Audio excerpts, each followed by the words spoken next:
He secretly filed for divorce with his mother's help while I was designing our future home. I took everything they thought I'd lose, now they watch me rise. At 32, I'd built a successful interior design business from nothing, working with high-end clients across the city. Marcus worked at his family's investment firm, charming and privileged, the man I'd fallen in love with 4 years ago at a networking event. His mother, Victoria, had never accepted me. From our first meeting at their country club, she'd made clear I wasn't what she'd envisioned for her son: my middle-class background, my manual labor career, my lack of proper connections. I heard his key at 12:15 a.m. He appeared in my office doorway, loosening his tie, wearing that practiced neutral expression. "Hey babe, still working?" I held up my phone. "Sterling and Associates, Family Law." "Want to explain this?" His face cycled through surprise, calculation, resignation. "I can explain. I'm listening. Mom's been pressuring me. She thinks we rushed into marriage, that we're too different. She wanted me to explore our options, understand what would be involved if you decided you made a mistake marrying someone beneath your social station." He ran his hands through his hair, manipulation disguised as vulnerability. "It's not what you think," but I could see the truth in his eyes. Victoria's poison had taken root. "How long have you been planning to leave me?" The silence stretched between us like a chasm. Our marriage hadn't been slowly dying, it had been systematically dismantled. "The papers are already drawn up. I needed to understand the financial implications." Something cracked inside my chest, not heartbreak, that felt too dramatic. More like a foundation settling, adjusting to shifted ground. "Get out. Sarah, we need to talk about this properly. Get out of my house." After he left, I sat in my living room, every design choice influenced by his preferences, his needs. Neutral colors because he found bold ones distracting. Traditional furniture because he preferred classic pieces. I'd compromised my own vision to accommodate a man who was planning to leave me. The betrayal wasn't just personal, it was professional. As an interior designer, my home was my showcase. I'd redesigned my own space for someone secretly planning his exit strategy. This felt orchestrated, too clean to be just Marcus's idea. Victoria's fingerprints were all over this, manipulating her son into seeing our marriage as a mistake to be corrected. I spent the rest of the night going through our finances, understanding exactly what I stood to lose. By dawn, I had a clear picture of everything, and more importantly, I had a plan. Marcus stayed at his parents' estate, claiming he needed space to think. I let him believe I was paralyzed by shock while I gathered intelligence. My first stop was Jennifer Walsh, the city's best divorce attorney. I'd redesigned her office 2 years earlier, completing the project under budget when she needed impressive surroundings for a major case. "Do you really want to save this marriage?" Jennifer asked, reviewing their preliminary papers. I'd spent days asking myself the same question. "No, but I want to make sure I'm not steamrolled." The papers were insulting. They wanted me to waive claims to his trust fund, accept a modest payment, and sign a non-disclosure clause. In exchange, I'd keep what was already mine, the house and my business. "They're treating you like a liability to be managed," Jennifer explained. "You're entitled to portions of marital assets they're trying to hide." But money wasn't my primary concern. What rankled was the assumption I could be bought off quietly, that I'd disappear without demanding respect. Over the years, my work had taken me into the homes of mayors, judges, business leaders. I'd overheard conversations about deals, scandals, secrets. I'd never used that information maliciously, but I understood that knowledge was power in circles where reputation meant everything. Victoria's reputation was built on careful curation, board positions, charity work, social leadership. What she didn't know was that I'd accidentally become privy to information that could complicate her image. 2 years ago, working late at the Riverside Art Center, I'd overheard a heated conversation involving Victoria, missing auction funds, and threats to expose irregularities if certain board positions weren't maintained. I'd filed it away, but now it seemed relevant. Research revealed a pattern of financial discrepancies at organizations where Victoria held leadership positions. Nothing prosecutable, but enough to raise uncomfortable questions if the right people started paying attention. Victoria had always underestimated me, seeing me as a working-class girl who'd gotten lucky. She had no idea my work had given me access to information networks and social connections that rivaled her own. 3 weeks into my planning, opportunity arrived. A call from the mayor's office about the historic courthouse renovation project. Politically sensitive, historically significant, professionally challenging, exactly the kind of high-profile work that could establish me as a major player in the region's architectural landscape. I spent 4 days crafting my proposal, drawing on everything I'd learned about balancing preservation with modern functionality. When I submitted it, I felt the familiar thrill of exceptional work worthy of the opportunity. 2 days later, Victoria called directly. "I think it's time we had a conversation about handling this situation like civilized adults." She'd heard about my courthouse proposal and realized my professional trajectory was about to intersect with her sphere of influence in ways she couldn't control. "Marcus is confused right now. If we handle this quietly, properly, no one needs to be hurt." The threat was subtle but clear: accept her terms or face consequences. "Victoria, I'm going to handle this with complete professionalism and transparency." The emphasis on transparency wasn't accidental. I wanted her to understand I wasn't planning to hide. The game had begun in earnest and I was ready to play. The courthouse project selection was announced on a Thursday morning. I was in my office reviewing fabric samples for a client's living room renovation when Jennifer Walsh called with the news. Congratulations, Sarah, you got it. I set down the swatches slowly, processing what I'd heard. I got the courthouse project. Not only did you get it, but the selection committee was unanimous. They said your proposal was exactly what the city needed: thoughtful, innovative, and respectful of the building's history while addressing modern requirements. After I hung up, I sat quietly for several minutes, letting the magnitude of the opportunity sink in. This project would establish me as one of the region's premier designers. More than that, it would make me a public figure in the city's civic and cultural life, someone whose work would be seen and discussed by thousands of people every day. Victoria had been right to be concerned. The announcement made the local news that evening. The mayor held a press conference, standing in front of the courthouse with architectural renderings of my proposed renovations. He spoke about preserving historic character while creating accessible modern spaces for justice and civic engagement. My phone started ringing immediately. Congratulations from colleagues, interview requests from local media, and inquiries from potential new clients who wanted to work with the designer chosen for such a prestigious civic project. Marcus called that night. I saw the news. Congratulations. I know how much this kind of project means to you. His voice carried something I hadn't heard in months: genuine pride in my accomplishment. For a moment, I remembered why I'd fallen in love with him, the way he'd always supported my ambitions before his mother's influence had eroded his confidence in our partnership. Thank you, Sarah. I've been thinking about everything that's happened. Maybe we moved too fast with the legal proceedings. Maybe we should consider counseling instead. I almost laughed at the transparent timing. Now that I'd achieved something that made me professionally valuable, suddenly our marriage was worth saving. It's too late for that, Marcus. Why? Because you don't love me anymore, or because you've decided to punish me? The question was fair, and I considered it seriously before responding. Because I finally understand that you don't respect me. You might love me in your way, but you don't respect my judgment, my capabilities, or my right to be treated as an equal partner in my own marriage. That's not true. It is true. You spent months planning to leave me without including me in the conversation. You allowed your mother to manipulate you into seeing our marriage as a mistake rather than fighting for what we built together. You were prepared to let me be quietly erased from your family's life rather than standing up for the woman you married. He was quiet for a long time. Mom can be overwhelming sometimes, but she wants what's best for me. What she wants is control, and you've given it to her even when it means betraying the promises you made to me. So that's it. You're not willing to work on this. I'm willing to work on myself. I'm willing to build a life where I don't have to compromise my worth to accommodate other people's insecurities. That life doesn't include being married to someone who sees me as a problem to be managed. After that conversation, something shifted inside me. The anger that had been driving my planning and strategizing began to transform into something quieter but more powerful: certainty. I wasn't fighting for revenge anymore. I was fighting for dignity, for the right to exist in my own space without apology or permission. The first major confrontation came 2 weeks later at the annual Children's Hospital fundraiser, the same event Victoria chaired every year and one where my courthouse project would naturally be a topic of conversation among the city's civic leaders. I hadn't planned to attend. The event fell into the category of social obligations I'd always fulfilled as Marcus's wife, but had no independent reason to participate in now that we were separated. But Catherine Morrison called me 3 days before the gala. Sarah, I hope you're planning to be there Saturday night. The mayor specifically asked if you'd be attending. He wants to introduce you to several people who are interested in commissioning projects after seeing your courthouse work. I hesitated. Attending would mean facing Victoria on her own turf, in front of the entire social community that formed her power base. It would also mean making my professional independence visible in a context where I'd previously existed only as Marcus's wife. I'll be there. I spent more on my dress for that evening than I'd ever spent on a single garment, not because I wanted to compete with Victoria's designer wardrobe, but because I wanted to signal that I was there as a professional, someone who belonged in that room based on my own accomplishments. The gala was held at the Riverside Hotel, a venue I'd consulted on during their lobby renovation the previous year. The general manager, David Chen, greeted me personally when I arrived. Ms. Morgan, wonderful to see you again. Congratulations on the courthouse project. We're all very impressed. As I moved through the cocktail reception, I was struck by how differently people responded to me compared to previous years.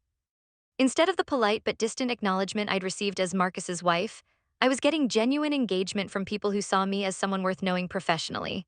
Judge Patricia Williams, whom I'd met during the courthouse selection process, introduced me to her husband and 2 other couples as the brilliant designer who's going to transform our courthouse into something we can all be proud of. City Council member Robert Hayes asked detailed questions about my approach to historical preservation and suggested I consider proposing for the upcoming library renovation project. I was talking with the mayor about timeline expectations when I saw Victoria approaching, resplendent in a deep blue gown that probably cost more than most people's monthly salary. Marcus walked beside her, looking uncomfortable in his formal wear.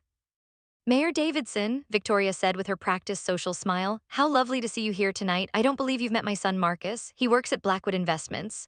The mayor shook Marcus's hand politely, but his attention remained focused on me. Actually, Victoria, I was just discussing the courthouse project with Sarah. We're very excited about the work she's going to be doing for the city. Victoria's smile tightened almost imperceptibly. Yes, Sarah's little design business has been keeping her busy. It's nice that she has something to occupy her time.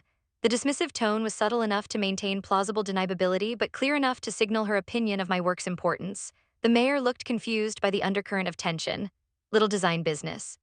Morgan is one of the most sought-after designers in the region. The courthouse selection committee reviewed nearly 40 proposals from firms across 3 states. Her work stood out immediately. How wonderful, Victoria replied, her voice sweet but her eyes cold. I'm sure it will be a learning experience for her. That's when I realized Victoria had made a crucial miscalculation. She was treating me like a social rival, someone whose status needed to be diminished through subtle put-downs and strategic exclusion.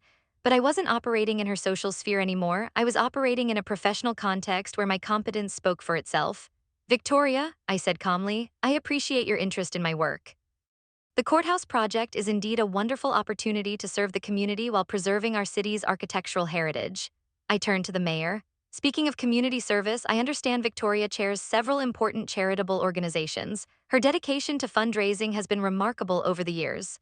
The compliment was genuine, but it also served a strategic purpose. By acknowledging Victoria's contributions publicly, I was positioning myself as gracious and professional while subtly reminding everyone present that I understood the landscape I was navigating. Victoria couldn't attack me without appearing petty, especially in front of the mayor and other civic leaders who clearly valued my professional contributions. Marcus had remained silent throughout this exchange, but I could see the conflict in his expression. He was caught between his mother's expectations and his own recognition that Victoria's behavior was inappropriate. Sarah, he said finally, could we speak privately for a moment? I excused myself from the mayor and followed Marcus to a quieter corner of the reception area. You don't have to do this, he said. Do what? Play these games with Mom, you've already won. You got the courthouse project, you're building your career. Can't you just let the divorce proceed quietly without turning it into a public spectacle? I studied his face, seeing traces of the man I'd married alongside newer elements I didn't recognize, weakness, resentment, and something that looked almost like fear. Marcus, I'm not playing games with your mother. I'm living my life, building my career, and participating in my community. The fact that your mother sees those activities as threatening says more about her than it does about me. She's not threatening, she's just protective of our family. Your family, not our family. I stopped being part of your family the moment you started secretly planning to divorce me. He flinched at the directness of my response. You could still be part of it if you wanted, if you were willing to compromise. What kind of compromise? Accept the settlement we proposed, move on with your life, let us move on with ours. I felt something crystallize inside me, a clarity that had been building for months finally reaching its full form. Marcus, do you hear yourself? You're asking me to accept being erased from 3 years of my life so that you and your mother can avoid the inconvenience of treating me like a human being with legitimate rights and feelings. It doesn't have to be about rights and feelings. It can just be about moving forward. Moving forward requires acknowledging what happened. You betrayed our marriage vows. Your mother manipulated you into seeing our relationship as something shameful that needed to be corrected. I'm not going to pretend that didn't happen just to make your transition more comfortable. I saw Victoria watching us from across the room, her expression tense with barely controlled anxiety. Sarah, please, if you push this, if you make it public and messy, it's going to hurt everyone involved. Including you? Yes, including me. Including my career, my family's reputation, our ability to maintain relationships in this community. And there it was, the truth he'd been dancing around for months. This wasn't about what was best for me or even what was fair. It was about protecting his comfort and his family's image at my expense. Marcus, I want you to listen to me very carefully. I'm not interested in hurting you or embarrassing your family. But I'm also not willing to sacrifice my dignity or my financial security to protect you from the consequences of your choices. What does that mean? It means we'll proceed with the divorce according to legal standards, not according to your mother's preferences. It means I'll continue building my career and participating in my community regardless of whether that makes Victoria uncomfortable. And it means that if anyone tries to damage my reputation or my business to punish me for not disappearing quietly, I'll respond accordingly. Marcus stared at me as if seeing me clearly for the first time in years. You've changed. No, I've just stopped pretending to be smaller than I am. When I returned to the main reception, Victoria was holding court near the silent auction display, surrounded by several other board members and their spouses. She looked up as I approached, her expression carefully neutral. Sarah, are you enjoying the evening? It's such an important cause. Absolutely. The work the hospital does for children in our community is remarkable. I was just thinking that my courthouse project will serve many of the same families, creating accessible, dignified spaces where people can participate in their civic responsibilities. One of the other women, someone I recognized from the museum board, leaned forward with interest.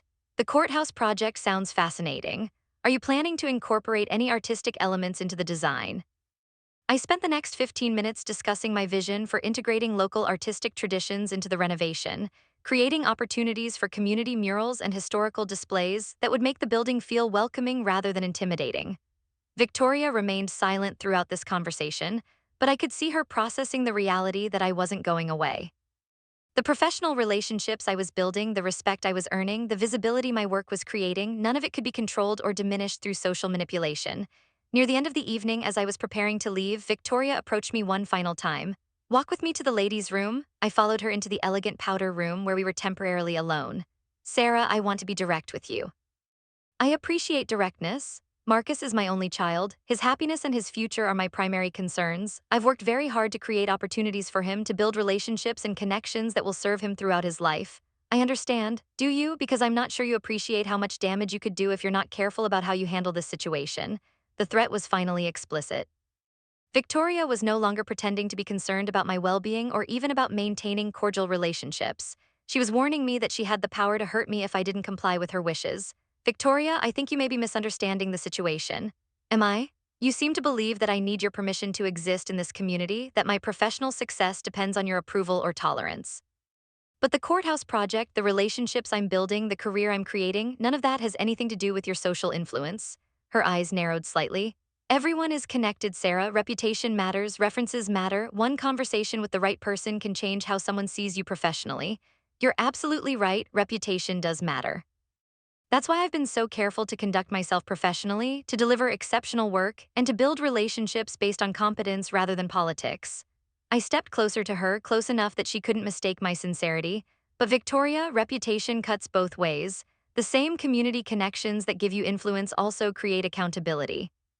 People in our circles value fairness, integrity, and treating others with dignity. If you try to damage my career or my reputation out of spite, it will reflect poorly on you, not on me. For the first time in all the years I'd known her, Victoria looked genuinely uncertain. Are you threatening me? I'm explaining reality. You can't make me disappear just because you find my existence inconvenient. I'm a respected professional with my own relationships and my own value in this community. You can choose to treat me as such, or you can choose to make this more difficult than it needs to be, but you can't choose to erase me. I left her standing in that powder room, probably for the first time in decades, unsure of her ability to control a situation through sheer force of will and social positioning. As I drove home that night, I realized that something fundamental had shifted. The woman who had entered that gala as Marcus's estranged wife had left as Sarah Morgan, the designer chosen to renovate the city's courthouse. The transformation wasn't just professional, it was existential. I was no longer fighting against Victoria's perception of who I was. I was simply being who I actually was, with or without her approval. 6 months later, I stood in the renovated courthouse rotunda, watching sunlight stream through restored stained glass windows. The space had been transformed exactly as I'd envisioned, maintaining historical dignity while feeling welcoming to citizens navigating legal proceedings. Judge Williams approached with coffee from the new cafe I'd incorporated. This space feels completely different now, more human. That was exactly what I was hoping for. The law should feel accessible, not imposing. The project had exceeded all expectations. National architecture magazines requested interviews. The professional recognition translated into the opportunities I'd always dreamed of: library renovations, civic projects, hotel chain standards. My divorce had concluded 3 months earlier, settled according to legal standards rather than Victoria's preferences. Jennifer negotiated an outcome reflecting my actual contributions and earning potential. I kept the house, received my fair share of investments, and protected my business assets. Marcus seemed almost relieved when it finalized, as if legal clarity freed him from emotional complexity. We'd managed civil conversations during property division, but no animosity remained, just mutual recognition we'd never been as compatible as we'd believed. Victoria and I achieved cautious détente. She no longer attempted to exclude me from professional situations, and I no longer felt need to prove my worthiness. We moved in overlapping circles as equals rather than adversary and victim. On a personal level, I discovered I genuinely enjoyed living alone. The house gradually transformed back into a space reflecting my own aesthetic, bold colors returning to neutral walls, personal artwork reclaiming sparse surfaces. I developed new routines centered around my work and interests rather than accommodating someone else's preferences. The loneliness I'd expected never materialized. Instead, I felt deep contentment from living authentically rather than performing a version designed to make others comfortable. One evening, working late on library renovation details, my phone buzzed with a text from an unknown number. Saw the courthouse article in Architectural Digest. Incredible work, hope you're well. I recognized Marcus's number despite deleting his contact months earlier. The magazine profile featured my renovation alongside projects by major firms, the kind of national recognition that could transform a regional practice into a national brand. I considered responding, then decided against it. The text felt like an attempt to reconnect now that my success was undeniable, but I no longer needed his validation. The woman who'd once craved his pride had evolved into someone whose worth came from internal sources. Around midnight, I walked through my house, turning off lights. In the living room, I paused at framed photos from the courthouse project, renovated spaces, newspaper clippings, a letter from the mayor thanking me for my contribution. These weren't just professional accomplishments. They were evidence of a life rebuilt on my own terms, reflecting my values rather than others' expectations. Standing in my reclaimed space, surrounded by work I was proud of, I realized Marcus's betrayal had ultimately been a gift. It forced me to confront how I'd been living below my potential, accepting less than I deserved in exchange for stability and belonging. The betrayal had been painful, but the awakening was transformative. I thought about Victoria, secure in her social position, never understanding that her attempts to diminish me had pushed me toward a more authentic version of myself. I thought about Marcus, who'd gained freedom from a marriage that never fit but lost the opportunity to grow into someone capable of genuine partnership. Mostly, I thought about the future, projects that would challenge me, relationships based on mutual respect, choices reflecting my actual values. The courthouse bells chimed midnight, marking another day in a life I'd rebuilt from the ground up. Tomorrow would bring new challenges, new opportunities to create something meaningful. The woman who'd once stood reading a bank alert that shattered her understanding of marriage had become someone who could stand surrounded by evidence of her own resilience and success. The transformation hadn't been about revenge or victory over those who hurt me. It had been about discovering who I actually was underneath the compromises I'd thought necessary for love and belonging. The greatest gift I'd given myself wasn't career success or financial security. It was freedom to exist fully as myself, without apology or permission, in a life honoring my actual worth rather than others' assessments. Sometimes the best revenge is simply becoming so completely yourself that the people who tried to diminish you become irrelevant to your happiness. I slept deeply that night, in my own house, in the life I'd chosen, surrounded by quiet satisfaction of work well done and a future built on my own terms.